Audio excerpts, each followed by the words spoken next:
بسم الله الرحمن الرحيم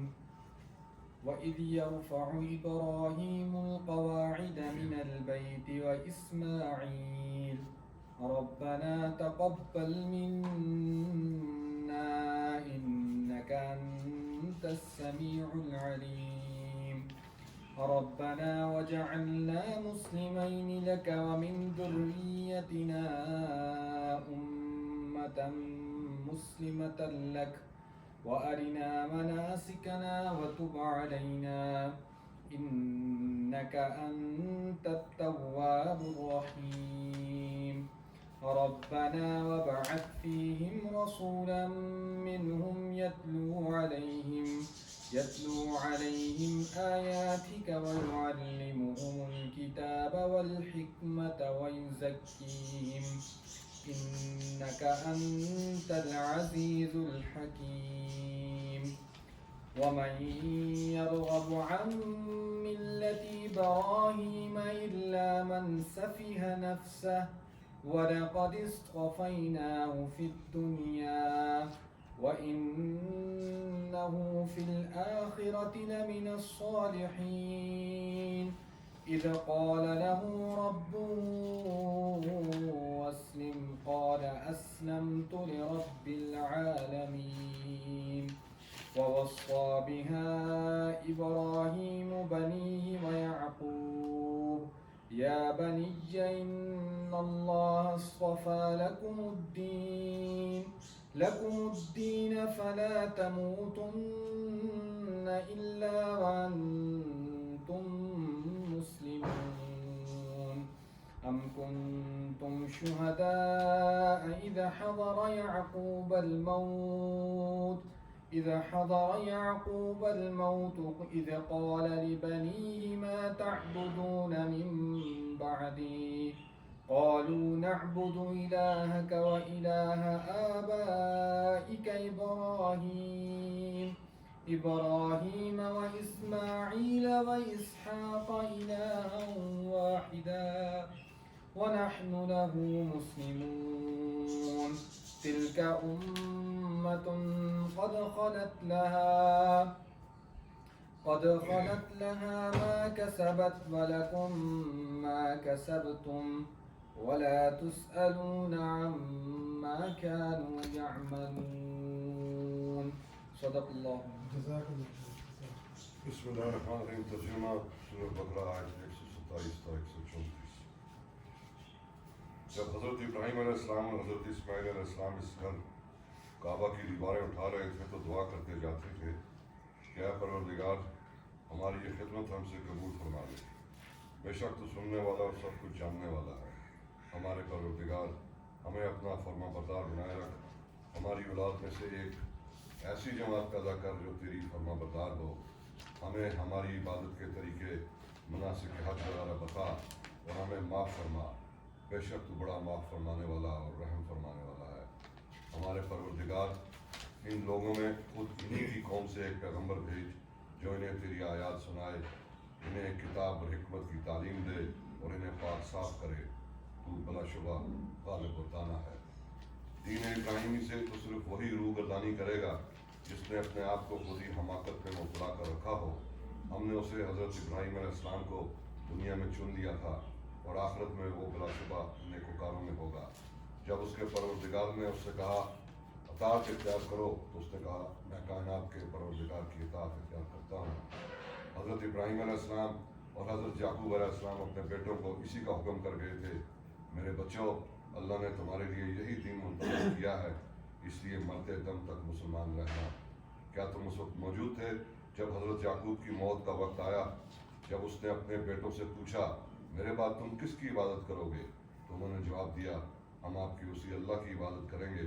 جو آپ علیہ السلام اور آپ علیہ السلام کے بزرگوں حضرت ابراہیم علیہ السلام, حضرت اسماعیل علیہ السلام اور حضرت اسحاق علیہ السلام کا ایک اللہ ہے اور ہم اسی کے فرما بردار ہیں.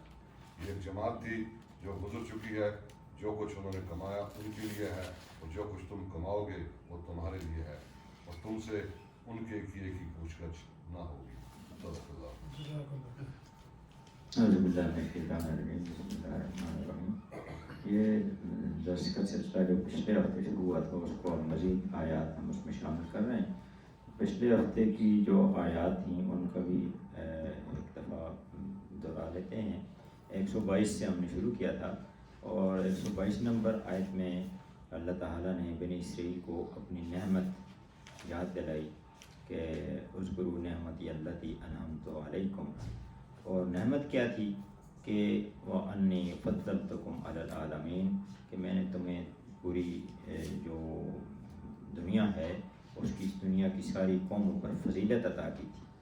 تو فضیلت سے مراد یہی ہے کہ اس کو قائد بنایا گیا تھا بنی اسرائیل کی جو قوم ہے کہ آپ نے اللہ کے دین پر خود بھی عمل کرنا ہے اور اس کو اپنی زبان سے بھی اظہار کرنا ہے اور عمل سے بھی لوگوں کو دکھانا ہے۔ تو اس طرح یہ تمہیں قیادت سونپی جاتی ہے اس معاملے میں، اور خاص طور پر یہی ظاہر ہے کہ اللہ تعالی جو بنیادی مقصود ہے انسان کو پیدا کرنے کا وہ یہی ہے کہ اللہ کے دین کو قائم کیا جائے اس دنیا کے اندر اور اس پر عمل کیا جائے۔ تو اسی سلسلے میں ان کو پوری دنیا میں جو ہے وہ اللہ تعالیٰ یاد دلا رہے ہیں کہ میں نے تمہیں پوری دنیا کی قوموں پر فضیلت دی تھی، لیکن پھر یہ ہے کہ وہ کام جو ہے انہوں نے چھوڑ دیا۔ تو اب یہ ہے کہ نبی کریم صلی اللہ علیہ وسلم کے دور میں نبی صلی اللہ علیہ وسلم کو ان یہود سے ہی سابقہ تھا، یعنی مدینہ میں جب پہنچے تو یہی جو تھے ان سے آپ کا سابقہ پڑ رہا تھا۔ مکہ میں تو یہ ہے کہ مشرکین مکہ تھے اور وہ بھی ابراہیم علیہ السلام کی اولاد ہونے کا دعویٰ کرتے تھے، یعنی ان میں سے بھی کچھ لوگ تھے وہ کہتے تھے کہ ہم دین ابراہیمی پر ہیں، یعنی اصل تو وہ بت پرستی نہیں کرتے تھے، لیکن جو بت پرستی کرتے تھے وہ بھی کہتے تھے کہ ہم ابراہیم علیہ السلام کی ان کی اولاد میں سے ہیں۔ تو اب آگے مدینہ میں بھی جن لوگوں سے سابقہ پڑا وہ بھی اپنے آپ کو ظاہر ان کی بھی جد امجد وہ بنی اسرائیل کی بات جب کر رہے تھے تو بنی اسرائیل کے جو یعقوب علیہ السلام کے دادا ہیں وہ ابراہیم علیہ السلام ہیں، تو وہ بھی ان سے ہی رشتہ جوڑتے تھے۔ تو اب ابراہیم علیہ السلام کے بارے میں فرمایا گیا کہ ابراہیم علیہ السلام کو جو امامت ملی تو وہ تو اس وجہ سے ملی، اس بنیاد پر ملی کہ انہیں ہم نے آزمایا۔ وَإِذِ ابْتَلَىٰ إِبْرَاهِيمَ رَبُّهُ بِكَلِمَاتٍ، تو کلمات کی تشریح جس طرح پچھلے درس میں ہوئی کہ کلمات کی تشریح یہ ہے کہ جتنی بھی آزمائشیں ان پر آئی ہیں وہ آزمائشیں جو تھیں وہ ان کو آزمانے کے لیے بھی نہیں تھیں، بلکہ ان کو یہ بھی نہیں تھا کہ اللہ تعالیٰ کو پتہ نہیں تھا کہ اس میں پورا اتریں گے یعنی اس طرح کا امتحان نہیں تھا، بلکہ یہ آزمائشیں جتنی بھی تھیں ان کی نگہداشت ان کے لیے نشو و نما کے لیے ضروری تھی، تاکہ اللہ تعالیٰ نے آگے جو ان سے کام لینا تھا تو اس کے لیے ان کو تیار کرنا تھا۔ تو جس طرح یہ ہے کہ کسی بڑے کام کے لیے تیار کیا جاتا ہے تو اس کی ٹریننگ کی جاتی ہے، تو یہ اس طرح کی بات تھی کہ ان کی مختلف جو ہے تو وہ فَأَتَمَّهُنَّ، تو اس میں وہ پورا ہوتا جو آزمائشیں آئیں ان کو اپنا خاندان چھوڑنا پڑا، والد سے جدائی برداشت کرنا پڑی، پھر بیوی بچوں کو مکہ میں چھوڑ کے واپس شام جانے کا حکم ہوا، پھر بیٹا بڑا ہوا تو اس کو ذبح کرنے کا حکم ہوا، اس میں پورا اترے۔ نمرود کے ساتھ کشمکش جو وقت کا حکمران ہے اس کے ساتھ کشمکش، اس کے نتیجے میں انہیں آگ میں ڈالا گیا۔ تو وہ ساری جو آزمائشیں ہیں وہ اس میں وہ پورا اترے، تو پھر اس کے بعد فرمایا گیا کہ کالا، اللہ تعالیٰ فرماتے ہیں کہ ہم نے کہا کہ انی جاعلک للناس اماما، کہ ہم تمہیں دنیا کا امام بنا رہے ہیں اور سب لوگوں کا۔ تو یہ وہ واضح کیا گیا کہ امام جو بنایا جا رہا ہے تو وہ اس وجہ سے کہ وہ اللہ کی اطاعت کے جو امتحان ہیں جتنے بھی ہیں ان پر پورا ہوتے ہیں۔ تو یہ یعنی یہود کو یہ ان کے ابراہیم علیہ السلام کے آئینے میں ان کو دکھایا جا رہا ہے کہ تمہارا طرز عمل کیا ہے، کہ وہ تو اللہ تعالیٰ نے جو بھی حکم دیا اس پر پورا اترے، تو تم تو اس کی نافرمانی کر رہے ہو، تو تم کس طرح جو ہے کہ اس کی ان کے ساتھ اپنی نسبت جو ہے وہ وابستہ کر رہے ہو۔ اور پھر آگے فرمایا کہ ابراہیم علیہ السلام نے کہا کہ اچھا تو پھر میری جو اولاد میں بھی یہ اسی طرح ہوگا، یعنی وہ بھی اسی طرح نیک ہوں گے، وہ اللہ کی آپ کی فرما برداری میں ہوں گے۔ تو فرمایا کہ اللہ تعالیٰ نے فرمایا کہ لا ینال عہد الظالمین، ظالموں کو میرا عہد نہیں پہنچتا. تو یہاں پھر یہود کو بتایا جا رہا ہے کہ تم لوگ تو ظالم ہو. ظلم کہتے ہیں اندھیرے کو، یعنی جو کام تم نے کرنا ہے وہ نہیں کر رہے. جو تمہارے ذمہ جو کام لگایا گیا، جو تمہیں دنیا پر ایک فضیلت دی گئی کہ اللہ کے دین پر خود بھی عمل کرنا ہے، اس کو قائم کرنا ہے، تو تم نے تو وہ کیا نہیں. تو ظالموں کو وہ عہد نہیں پہنچتا، یعنی امامت کا منصب جو ہے ظالموں کو نہیں ملے گا. تو امامت جو ہے وہ اللہ تعالیٰ کی فرمانبرداری کے ساتھ وابستہ ہے. اور پھر آگے جو ہے آیت نمبر 125 کے اندر یہی ہے کہ اس میں خانہ کعبہ کا جو بنیادی مقاصد ہیں، جس مقصد کے لیے خانہ کعبہ تعمیر کیا گیا، وہ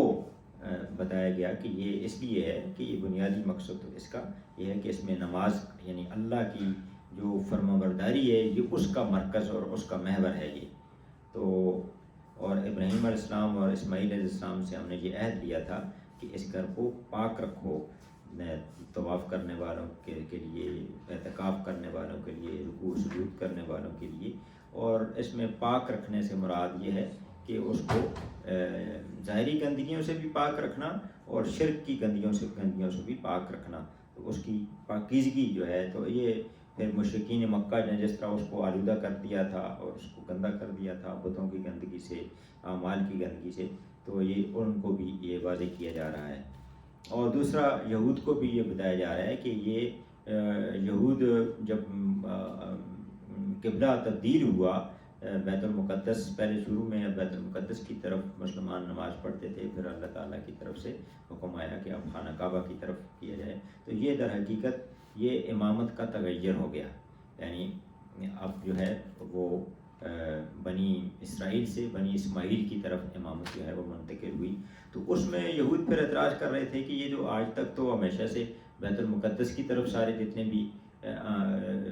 مسلمان ہیں، جو انبیاء کے جو پیروکار ہیں، وہ اس کی طرف منہ کر کے نماز پڑھتے رہے ہیں، تو اب یہ قبلہ تبدیل ہو گیا، تو یہ کیسا دین ہے؟ تو یہ ان کو بتایا جا رہا ہے کہ یہ تو اصل میں یہ تو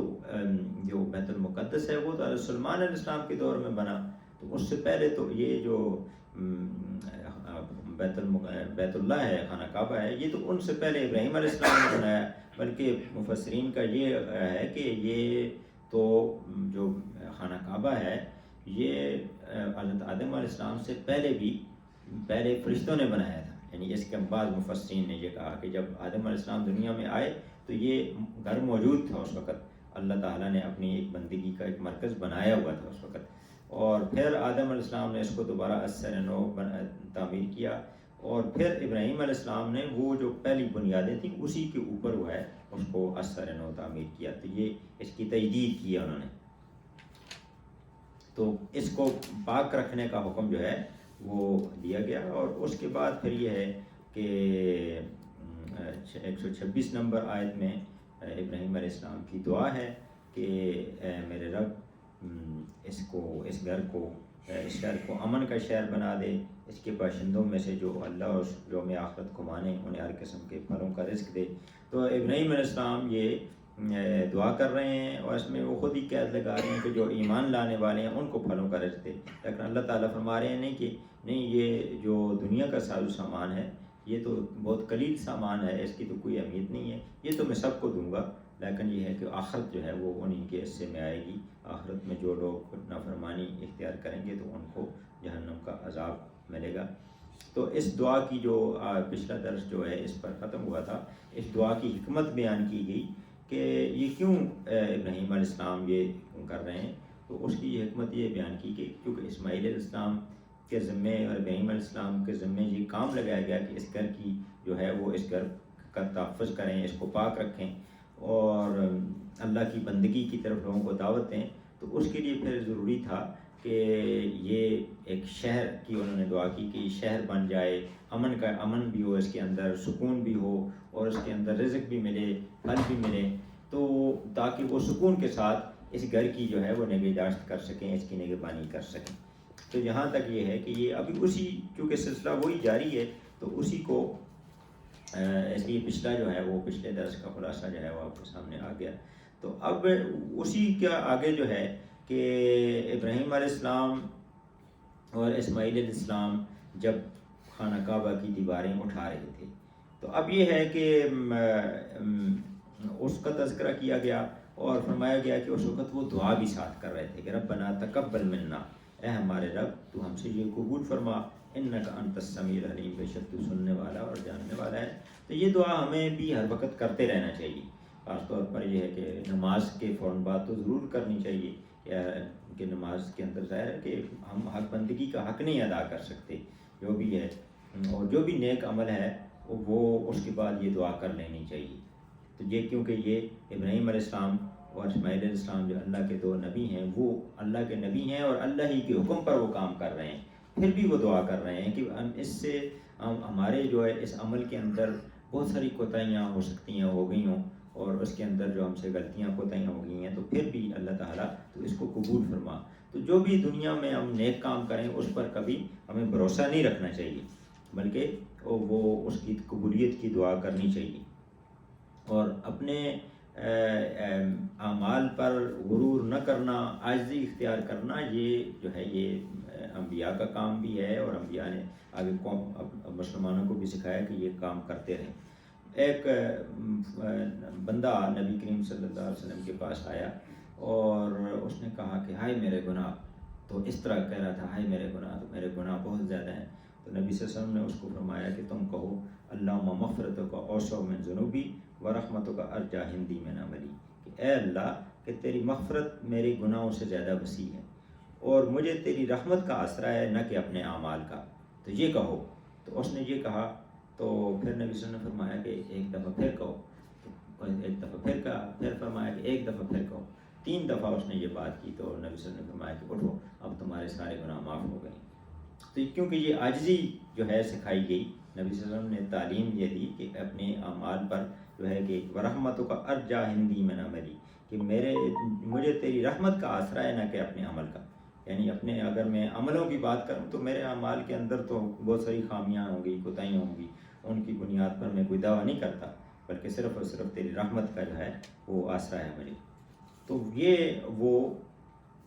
کام کر رہے تھے۔ تو اس میں یہی ہے کہ ابراہیم علیہ السلام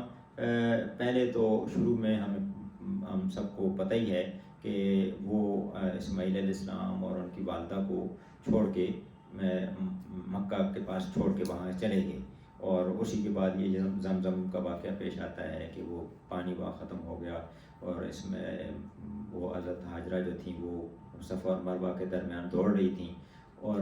ویسے تو چلتی تھیں لیکن جب وہ نیچے جگہ آتی تھی تو دوڑتی تھی تاکہ بچہ نگاہوں سے اوجھل نہ ہو جائے۔ تو وہی اسی کی یاد میں آج صفا اور مروہ کی صحیح ہے۔ تو وہ اسی دوران حضرت اسماعیل علیہ السلام نے ایڑیاں رگڑیں تو ان سے پانی نکل آیا، اور وہ زمزم، اور جو اس کو پھر حضرت علیہ السلام آئیں تو انہوں نے دیکھا وہ پانی نکل رہا ہے، تو انہوں نے زمزم اس موقع پر کہا، تو وہ اس کا نام ہی زمزم ہو گیا۔ تو وہ تو واقعہ یہ ہے کہ ان کو چھوڑ کر ابراہیم علیہ السلام کو حکم ہوا تھا کہ اپنی بیوی اور بچے کو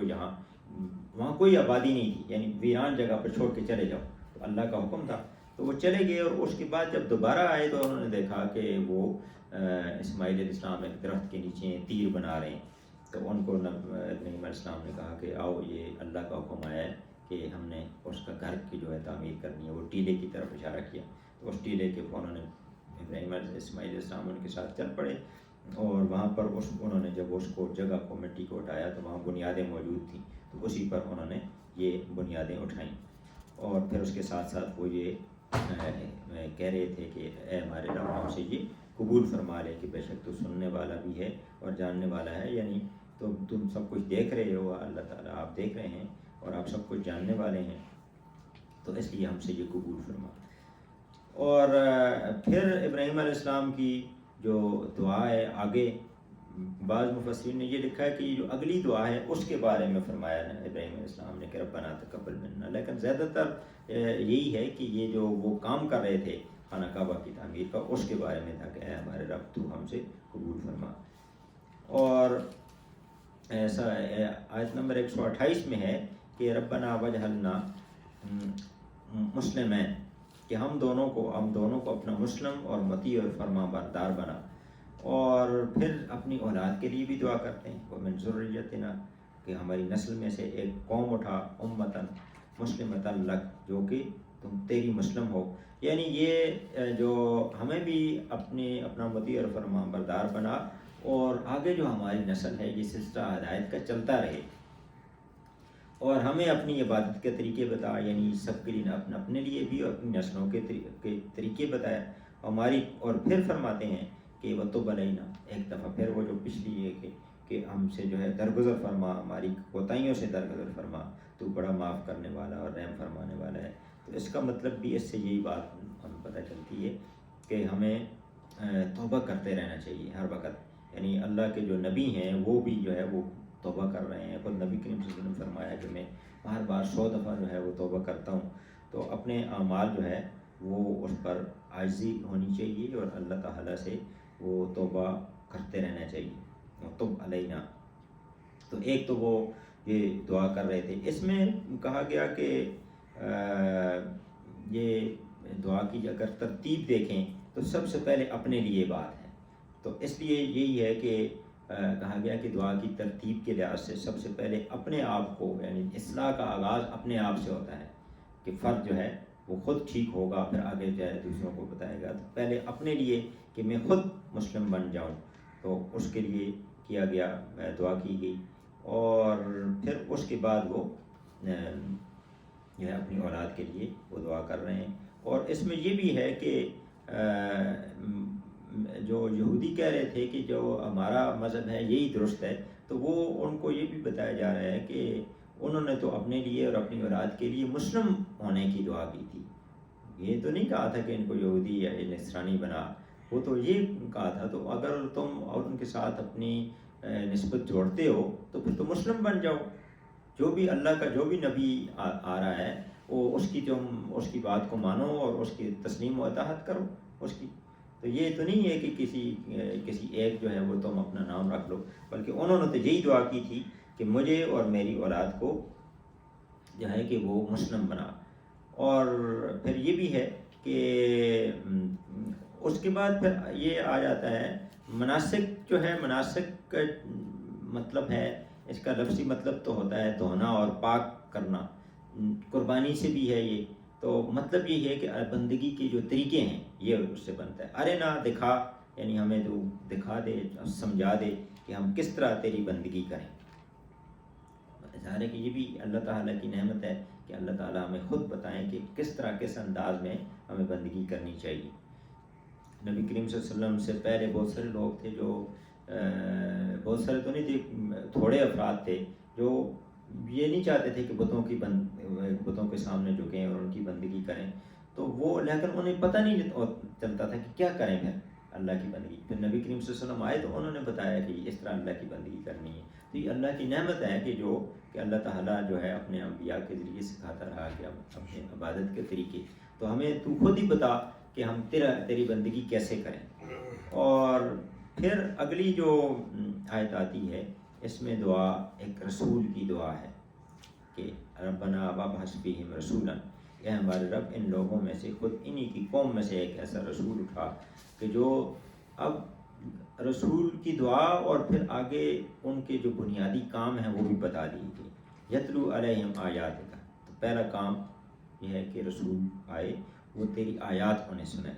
دوسری یعلمہم، ان کے تعلیم دے کتاب اور حکمت کی. وہ یزکیہم، اور ان کا تزکیہ کرے، بے شک تو عزیز بھی ہے اور حکیم بھی ہے. تو اس سے یہ پتہ چلتا ہے کہ ظاہر ہے کہ اس وقت یہ جس وقت دعا کی جا رہی ہے اس وقت تو حضرت ابراہیم علیہ السلام کے ساتھ حضرت اسماعیل علیہ السلام تھے. تو اس کا مطلب یہ ہے کہ یہ دعا جو ہے یہ اسماعیل علیہ السلام کی اولاد کے حوالے سے ہی ہے. اور اسماعیل علیہ السلام کی اولاد میں پہلے اور آخری رسول نبی کریم صلی اللہ علیہ وسلم ہے. تو اس سے یہ پتہ چلتا ہے کہ نبی کریم صلی اللہ علیہ وسلم حضرت ابراہیم علیہ السلام کی اس دعا کا جو ہے وہ عملی نمونہ ہے. اور خود نبی صلی اللہ علیہ وسلم نے بھی یہ فرمایا کہ میں اپنے باپ حضرت ابراہیم علیہ السلام کی دعا، حضرت عیسیٰ علیہ السلام کی بشارت اور اپنی والدہ کا خواب ہوں. تو اب یہ ہے کہ اس میں اللہ کے رسول صلی اللہ علیہ وسلم کے کام جو ہے وہ سامنے آ جاتے ہیں. مولانا عبد الماجد دریا آبادی نے اپنی تفسیر میں لکھا کہ اس سے یہ پتہ چلتا ہے کہ پہلا کام جو ہے وہ تلاوت آیات ہے، یعنی اپنی امت کے سامنے اللہ کی کتاب کی کو پہنچا دینا، ان کو ان کی تلاوت ان کے سامنے کرنا. تو اس سے انہوں نے کہا کہ اس سے جو حیثیت نکلتی ہے اللہ کے رسول صلی اللہ علیہ وسلم کی کہ وہ مبلغ اعظم ہیں، اب بات کو پہنچانے والے ہیں. اور یہ بھی ہے کہ نبی کریم صلی اللہ علیہ وسلم اکثر اوقات جو ایک پہلے بھی واقعہ میں نے اتفاق کیا کہ عتبہ ابن ربیعہ ایک کافر ہے، اور وہ صورت منظر یہ تھا کہ نبی کریم صلی اللہ علیہ وسلم خانہ کعبہ کے پاس بیٹھے تھے، اور کفار جو مشرکین مکہ ہے وہ بھی ایک جگہ بیٹھے تھے، اور آپس میں مشورے کر رہے تھے کہ کیا کریں، ان کا کیسے، پریشان تو تھے نبی کریم صلی اللہ علیہ وسلم کی دعوت سے، تو کیا کریں. تو وہ عتبہ ابن ربیعہ وہ کہتے ہیں کہ میں جا کے اس کو سمجھاتا ہوں. ذرا وہ بزرگ تھا ان میں سے، تو سب نے کہا کہ ٹھیک ہے جاؤ. تو وہ آ کے نبی کریم صلی اللہ علیہ وسلم کے سامنے جو ہے وہ مختلف آفرز کرتا رہا کہ اچھا جو ہے کہ بھتیجے تم کیا کر رہے ہو، تو یہ ہے کہ اگر تم بیمار ہو تو تمہارا علاج کرتے ہیں، تم اگر تمہاری کسی اچھی جگہ شادی کراتے ہیں، اس طرح کی آفرز وہ کرتا رہا. تو وہ نبی کریم صلی اللہ علیہ وسلم اس کی بات کو سنتے رہے، اور جب اس نے بات ختم کی تو نبی صلی اللہ علیہ وسلم نے فرمایا کہ ابو الولید، اس کا لقب تھا کہ ابو الولید تم نے بات ختم کر. تو اس نے کہا کہ میں نے بات ختم کر دی. اس کے سامنے نبی صلی اللہ علیہ وسلم نے اور کوئی بات نہیں کی، صرف قرآن کی سورۃ خامیم سجدہ کی آیات کی تلاوت کی صرف اس کے سامنے، اور فرمایا کہ بس میں نے یہی بات کرنی تھی. تو اسی کے نتیجے میں یہ ہے کہ وہ جب وہاں سے اٹھتا ہے تو وہ دور سے قریش دیکھ رہے ہیں، تو وہ کہہ رہے ہیں کہ یہ تو ویسا تو نہیں ہے جیسا جاتے ہوئے تو بڑا اکڑا ہوا تھا، تو اب تو یہ کوئی بڑا ڈھیلا ڈالا سا انسان ہے، تو یہ کیا ہو گیا اس کو. تو وہ واپس آیا تو اس نے کہا کہ جی بس اس کو چھوڑ دو، یہ اگر یہ ہے کہ غالب آ گیا تو اس کی بادشاہت تمہاری بادشاہت ہوگی، اگر یہ مارا گیا اس جو کام یہ کر رہا ہے تو اگر اس میں مارا گیا تو تمہارا کام آسان ہو جائے گا، ورنہ یہ اگر غالب آ گیا تو اس کی بادشاہت تمہاری بادشاہت ہوگی. اس سے باتیں تو بہت ساری نکلتی ہیں. ایک تو یہ ہے کہ مخاطب کی بات کو پہلے پوری طرح سننا چاہیے، نبی صلی اللہ علیہ وسلم کا طرز عمل یہ ظاہر کرتا ہے، اس کے بعد جواب دینا چاہیے. دوسری بات یہ ہے کہ سب سے زیادہ دعوت کا مؤثر جو ذریعہ ہے وہ قرآن ہے، یعنی نبی صلی اللہ علیہ وسلم نے اور کوئی بات نہیں کی، قرآن کی تلاوت صرف کی. تو دعوت کا اور اپنے موقف کا اظہار کا سب سے جو ہے بہترین طریقہ قرآن ہے. اور پھر اس کے ساتھ یہ بھی ہے کہ اب وہ جو غیر مسلم ہے وہ بھی یہ سمجھتا ہے کہ یہ جو نبی کریم صلی اللہ علیہ وسلم کی دعوت ہے اس کا مقصود اس پورے نظام کی تبدیلی ہے، یعنی وہ کہہ رہے ہیں اس کی بادشاہت تمہاری بادشاہت. اگرچہ اس وقت تو نبی صلی اللہ علیہ وسلم کے پاس کوئی بادشاہت نہیں تھی، اور وہ قسم پرسی کی حالت میں بے یار و مددگار بظاہر نظر آ رہے تھے، کچھ تھوڑے سے لوگ تھے ان کے ساتھ، لیکن وہ کہہ رہا ہے کہ اس کی بادشاہت تمہاری بادشاہت. اس کا پتہ چل رہا ہے کہ وہ یہ سمجھ رہا ہے کہ یہ جو دعوت ہے یہ در حقیقت انقلاب کی دعوت ہے، یہ نظام کی تبدیلی کی بات ہے، اس کے اندر یہ سیاسی انقلاب کی بات اس کے اندر نظر آتی ہے. تو دوسرا جو مقصد اس میں ہے یعلم الکتاب، جو کتاب کی تعلیم، اس سے وہ کہتے ہیں کہ اس کا مطلب یہ ہے کہ نبی جو اللہ کے رسول صلی اللہ علیہ وسلم ہے وہ معلم اعظم ہے. پہلے کا کہا کہ مبلغ اعظم ہے، دوسرے کہا کہ وہ معلم اعظم بھی ہیں، کہ ان کا کام صرف پیغام پہنچانا نہیں ہے کہ ایک آدمی جو ہے وہ اس کو کوئی کتاب دی جائے اور وہ پڑھ کر سنا دے، ایسی بات نہیں ہے. اس کی تعلیم دینا، اس کو سمجھانا، اس کو سکھانا، یہ بھی ان کا کام ہے. اور دوسری بات جو ہے ایک دوسری تعلیم جو ہے حکمت کی تعلیم، یعنی ان کو عقل اور فہم کے ساتھ ان کو سمجھانا. تو اس سے انہوں نے کہا کہ نبی جو ہے وہ اللہ کے رسول جو ہے مرشد اعظم بھی ہیں. اور پھر آخری تزکیہ، اخلاق کی پاکیزگی کرنا، ان کی نیتوں کو درست کرنا، دلوں کی صفائی کرنا. اس سے کہا کہ انہوں نے کہا کہ اس کا اللہ کے رسول مصلح اعظم بھی ہیں. تو چار اس سے انہوں نے چار نبی کریم صلی اللہ علیہ وسلم کے نام جو ہے وہ اخذ کیے، مبلغ اعظم، معلم اعظم، مرشد اعظم اور مصلح اعظم. تو یہ جو ہے وہ کتاب و حکمت کی تعلیم.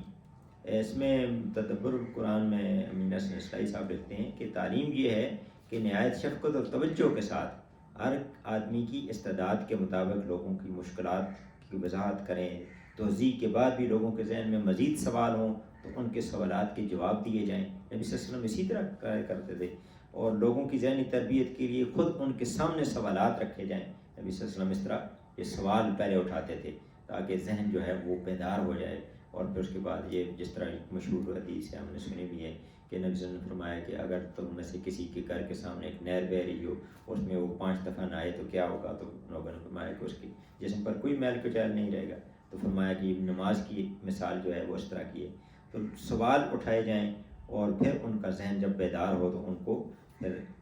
فکر و تدبر کی جو ہے وہ دعوت دی جائے. تو یہ جو ہے وہ اللہ کے رسول صلی اللہ علیہ وسلم کا جو ہے وہ کام بتایا گیا. اور اب یہ ہے کہ آگے وَمَنْ يَرْغَبُ عَنْ مِلَّةِ إِبْرَاهِيمَ إِلَّا مَنْ سَفِهَ نَفْسَهُ کہ کون ہے یرغب، وہ کون ہے یرغب کا ایک آفر نظر احمد صاحب یہ جو ہے انہوں نے کہا کہ منہ موڑے، اور کچھ نے کہا کہ تدبر القرآن میں ہے کہ بے رغبت اور بیزار ہونا، اس سے یہ مطلب نکلتا ہے. تفہیم القرآن میں جو ہے کون ہے جو ابراہیم کے طریقے سے نفرت کرے، تو یہ سارے مطلب جو ہے اس کے مختلف مفسرین نے کیے ہیں کہ اب ابراہیم علیہ السلام کا جو طریقہ ہے وہ بتایا جا رہا ہے، اور ساتھ ہی یہ بھی کہا جا رہا ہے کہ کون ہے جو ان کے طریقے سے نفرت کرے، ان کا طریقہ بھی بتایا جا رہا ہے. مشرکین مکہ کے سامنے بھی یہ بات ہے کہ وہ انہوں نے تو بتوں کو توڑا تھا، تم نے بتوں کو اس خانہ کعبہ کے اندر لا بٹھایا. اور یہود کے بارے میں کہا جا رہا ہے کہ یہود نے تو یہ کہا تھا کہ اللہ کی طرف سے جو بھی ہدایت آئے تو تم نے اس کی فرما برداری کرنی ہے، اور تم یہ کہہ رہے ہو کہ نہیں ہم نے جو ہے وہ پچھلے جو رسول ہیں ان کی تو کریں گے، اگلے اسی اللہ کی طرف سے جو اگلا نبی آئے گا اس کی ہم بات نہیں مانیں گے. تو اللہ کی طرف سے تو یہی ہے کہ جب یہ اسی طرح کی کیفیت ہے کہ ایک بڑا کوئی فرد ہے تو اس کا ایک آرڈر آئے تو آدمی کہے کہ اس کو تو میں مانتا ہوں، دوسرا آرڈر آئے تو کہے نہیں اس کو نہیں مانتا میں. تو اس کا مطلب ہے کہ وہ کسی آرڈر کو نہیں مانتا، تو پھر وہ کفر کے رویے پر وہ ہو گیا. تو یہود یہی کہہ رہے تھے. تو اب ان کو یہ کہا جا رہا ہے کہ ابراہیم کے جو طریقہ ہے اس کے سے نفرت کون کرے گا سوائے اس کے صفیہ جس نے بیوقوف بنایا اپنے آپ کو. یعنی کوئی احمق آدمی ہو سکتا ہے کہ جو ان کی جو ہے طریقے سے نفرت کرے. ان کی تو طریقہ جو بتا دیا گیا، امکان ایک جگہ پر ہے کہ صفیہ نفسہ جس میں ذرا عقل نہ ہو، اس نے امکانہ رائے اختیار کی، اپنے آپ کو حماقت میں جو ہے وہ مبتلا کیا. تو وہ تدبر القرآن میں کہا گیا کہ یہود کی طرف یہ اشارہ ہے کہ ایک طرف تو تم ملت ابراہیم کی جو ہے وہ پیرو ہونے کی مدعی ہو، اپنے ذہن میں اس کے اجارہ دار بن بیٹھے ہو کہ ہم ملت ابراہیم کے اجارہ دار ہیں، اور دوسری طرف یہ حال ہے کہ جو پیغمبر ملت ابراہیم کا داعی بن کر آیا ہے اس سے اور اس کی دعوت سے یہ سب بیزار ہیں، ان لوگوں کو بیوقوف قرار دے رہے ہیں جو اس کا دعوت کا ساتھ دے رہے ہیں. تو یہ شروع میں ہے، کوئی سورۃ بقرہ کے شروع میں کہ جب ان کو کہا جاتا ہے کہ ایمان لاؤ تو کہتے ہیں کہ کیا بیوقوفوں کی طرح ایمان لائیں. تو یہاں اللہ تعالیٰ فرما رہے ہیں کہ ابراہیم کے طریقے سے جو لوگ گردانی کرے در حقیقت وہی بیوقوف ہیں، اور انہوں نے تو اللہ کی اطاعت کی بات کی تھی. اور پھر فرمایا کہ وَلَقَدِ اصْطَفَيْنَاهُ فِي الدُّنْيَا، ابراہیم علیہ السلام کو تو ہم نے امامت کے لیے چن لیا تھا. یہ جو پچھلی آیت جس کا ابھی ہم نے تذکرہ کیا کہ ان کو تو امامت کے لیے منتخب کیا گیا تھا. تو انہوں اور ان کا طریقہ تو یہ تھا کہ اللہ کا جو حکم بھی آتا تھا اس پر وہ سر تسلیم خم کرتے تھے. تو یہ کہا گیا کہ ایک مفسر نے کہا کہ یہ آیت اس موقع پر نازل ہوئی ہے کہ حضرت عبداللہ ابن السلام جو تھے وہ ایک یہودی عالم تھے، وہ مسلمان ہو گئے تو رضی اللہ تعالیٰ عنہ. تو ان کے 2 بھتیجے تھے، ایک کا نام تھا سلمہ اور دوسرے کا مہاجر. تو ان کے سامنے انہوں نے اسلام کی دعوت پیش کی اور کہا کہ تمہیں معلوم ہے، کیونکہ وہ یہودی تھے تو ان کو کہا کہ تمہیں معلوم ہے کہ اللہ نے تورات میں فرمایا ہے کہ میں بنی اسماعیل میں سے ایک نبی پیدا کروں گا اور جس کا نام احمد ہوگا، اور جو ان پر ایمان لائے گا وہ ہدایت پائے گا، اور جو کفر کرے گا اس پر خدا کی پھٹکار ہوگی، وہ ملعون ہوگا. یعنی یہ تورات کے اندر تھا. وہ عبداللہ بن سلام ایک بہت بڑے عالم تھے، ان کی غیر موجودگی میں وہ سارے یہودی کہتے تھے کہ ہمارے سردار ہیں وہ. تو وہ جب انہوں نے یہ دعوت دی تو اس میں سے ایک نے سلمہ نے اسلام قبول کر لیا اور دوسرا جو مہاجر تھا اس نے انکار کیا. تو کہا گیا کہ اس موقع پر یہ آیت نازل ہوئی ہے کہ کون ہے جو ابراہیم کے طریقے سے نفرت کرے اور اس سے بیزاری اختیار کرے.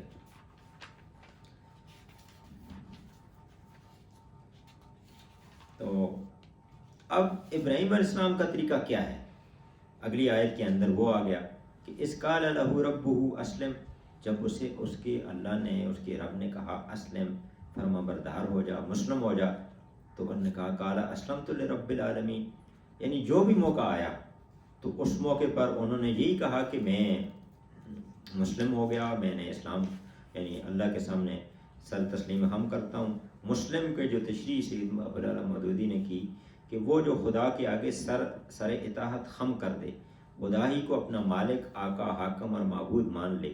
جو اپنے آپ کو بالکل خدا کی سپرد کر دے اور اس ہدایت کے مطابق زندگی دنیا میں زندگی بسر کرے جو خدا کی طرف سے آئی ہو، اسی عقیدے اور طرز عمل کا نام اسلام ہے، اور یہی تمام انبیاء کا دین تھا۔ تو اس سے یہ بات واضح ہو گئی کہ سارے انبیاء کا مشترک دین جو ہے وہ اسلام ہی ہے۔ یعنی اس میں بہت ساری اور قرآن کی جو ایک جگہ پر فرمایا گیا ان الدین عند اللہ الاسلام، کہ اللہ کے نزدیک جو تو دین جو ہے وہ صرف اسلام ہی ہے، اور ایک جگہ فرمایا گیا کہ جو اسلام کے سوا کوئی دین چاہے گا تو وہ اس سے قبول نہیں کیا جائے گا۔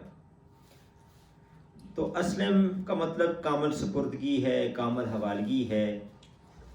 جو بھی، اور اسی طرح سورۃ الصافات میں ایک جگہ فرمایا گیا کہ یہ جو ایک مفسر نے یہ کہا کہ یہ جو آیت ہے اس کا جو عملی نمونہ ہے ابراہیم علیہ السلام نے، وہ سب سے زیادہ ان کے جو بیٹے کی قربانی ہے وہ اس موقع پر ظاہر ہوا، اس قال لہ ربہ اسلم، کہ جب اس کے رب نے کہا کہ مسلم ہو جا تو اس نے کہا کہ میں اسلمت لرب العالمین۔ تو انہوں نے کہا کہ اس کی دلیل یہ دی کہ یہ جو ایک اور آیت ہے سورۃ الصافات کی آیت نمبر 103، تو اس میں فرمایا یہ اس موقع کے بارے میں فرمایا گیا کہ جب ابراہیم علیہ السلام کو اللہ نے حکم دیا کہ اپنے بیٹے کو قربان کرو، اور وہ اسماعیل علیہ السلام کے پاس آئے اور کہا کہ مجھے تو یہ حکم مل رہا ہے، تو اس موقع پر جو الفاظ ہیں قرآن کے فلما اسلما، وہ دونوں جو ہے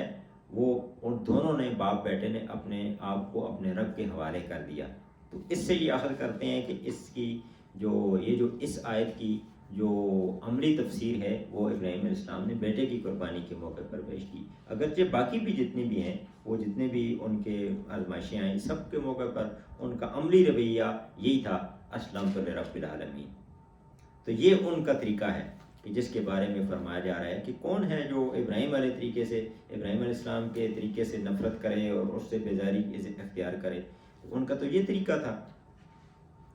اور اب یہ ہے کہ آگے جو 2 آیات آ رہی ہیں وہ یہ ہے کہ وصیت ہے ابراہیم علیہ السلام نے کیا کی اور یعقوب علیہ السلام نے اپنے بیٹوں کو کیا کی، یہ دونوں آیات جو ہیں وہ ان کے حوالے سے ہیں۔ تو وصّى بہ ابراہیم بنی و یعقوب، ابراہیم علیہ السلام نے بھی اور اپنے یعقوب علیہ السلام نے بھی اپنی اولاد کو نصیحت کی تھی۔ نصیحت کیا ہے؟ یا بنی ان اللہ اصطفیٰ لکم الدین فلا تموتن الا وانتم مسلمون، کہ انہوں نے کہا تھا کہ میرے بچوں اللہ نے تمہارے لیے یہی دین پسند کیا ہے، لہذا مرتے دم تک مسلم ہی رہنا۔ تو حضرت یعقوب علیہ السلام کا خاص طور پر ذکر اس لیے کیا کہ ابراہیم علیہ السلام نے بھی یہ نصیحت کی تھی اپنی اولاد کو، اور یعقوب علیہ السلام نے بھی، چونکہ بنی اسرائیل جو تھے وہ ان کے ساتھ عقیدت رکھتے تھے اور ان کے ساتھ اپنا رشتہ جوڑتے تھے، تو اس لیے ان کو کہا گیا کہ انہوں نے تو یہ نصیحت کی تھی اپنی اولاد کو۔ اور فلا تموتن مطلب یہ ہے کہ یہ زندگی کی آخری سانس تک جو ہے وہ اس جو اللہ کے دین پر رہنا۔ تو انہوں نے اپنی اولاد کے لیے یہ دعا کی، اور یہ ہمیں اپنے لیے بھی دعا کرتے رہنا چاہیے کہ ہمیں زندگی کے آخری لمحے تک اللہ کا فرمان بردار ہوں ہم۔ بس یہ سورۃ آل عمران کی جو دعا ہے اس کے اندر ایک دعا سکھائی گئی ہے کہ ربنا فاغفر لنا ذنوبنا وکفر عنا سیئاتنا وتوفنا مع الابرار، کہ اے ہمارے رب ہم ہمارے گناہوں کو بخش دے، ہماری برائیاں ہم سے دور کر دے، وتوفنا مع الابرار، ہمیں نیکوکاروں کے ساتھ ہمارا انجام ہو، ہماری جو دنیا سے جب ہم جائیں تو وہ نیک لوگوں کے ساتھ ہوں۔ تو یہ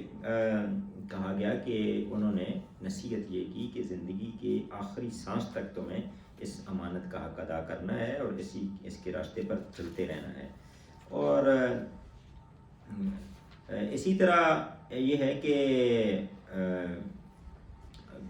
جو دوسری آیت ہے 133 جو ہے اس کے اندر بھی یہی بات ہے. اب کہا یہ جاتا ہے کہ جب یہ آیت جو پچھلی آیت ہے یہ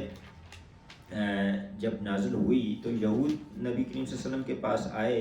اور انہوں نے کہا کہ یہ ابراہیم علیہ السلام نے اور اس کے بعد یعقوب علیہ السلام نے تو یہ اپنے اولاد کو کہا تھا کہ اپنے مذہب کے سوا کسی اور مذہب کو نہیں قبول کرنا، اس کو نہیں چھوڑنا. تو وہ اس کا جواب دیا گیا اس 133 نمبر آیت میں کہ کیا تم اس وقت حاضر تھے کہ وہ کیا بات کر رہے تھے؟ اب تم حاضر اگر نہیں تھے تو پھر یہ کہاں ہے یہ بات لکھی ہوئی کہ انہوں نے یہ کہا تھا کہ یہودیت پر قائم رہنا. تو ام کنتم شہداء، کیا تم اس وقت موجود تھے؟ اس حضر یعقوب الموت، جب یعقوب علیہ السلام اس دنیا سے رخصت ہو رہے تھے، جب ان کو موت آ رہی تھی اور انہوں نے تو یہ کہا تھا کہ اپنے بیٹوں سے